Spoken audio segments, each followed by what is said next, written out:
Aujourd'hui, nous sommes à l'AAPEI de Sénaux, qui est un institut qui accueille des enfants avec une déficience mentale.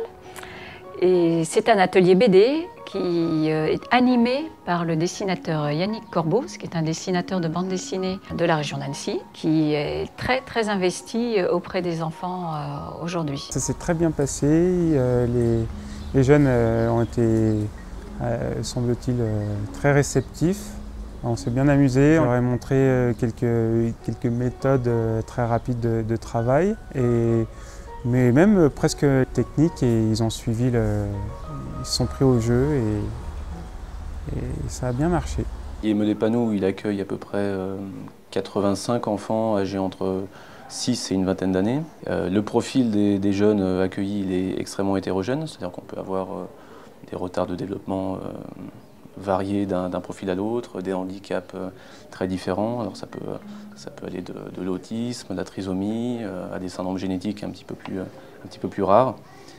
En tout cas, le point commun entre tous ces jeunes, c'est la déficience intellectuelle. Donc ça sous-entend que ces jeunes-là ne peuvent pas relever du milieu ordinaire, ils ne peuvent plus être scolarisés.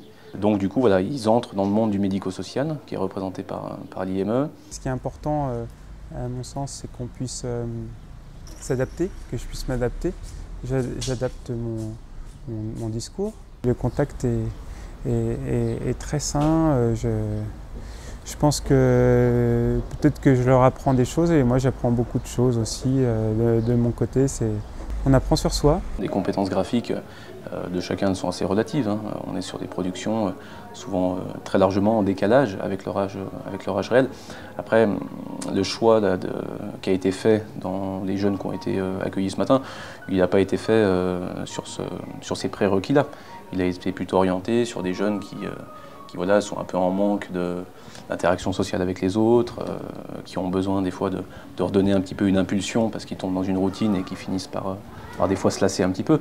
Donc oui, c'est vraiment sur le plan de la communication sociale et voire même de l'adaptation sociale où c'est intéressant. On a vu ce matin des jeunes qui pouvaient ne pas hésiter à couper la parole de l'intervenant ou des fois être un petit peu maladroits dans leurs propos. Mais justement, déjà c'est une bonne évaluation pour nous en tant que professionnels, de les voir dans ce type de contexte. Et puis pour eux, c'est important, puisque c'est vrai que souvent, les rééducations qu'on va leur proposer sont un peu artificielles, puisqu'on a du mal à généraliser ça dans le milieu ordinaire, du fait de leur déficit. Et là, c'est une belle occasion.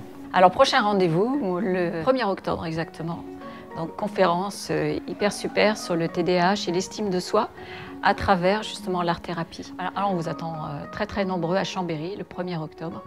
De 15h à 17h. Les conférences seront suivies de la vente aux enchères des dessins que les dessinateurs nous ont donnés à la suite des ateliers, des différents ateliers qui ont été menés dans la région.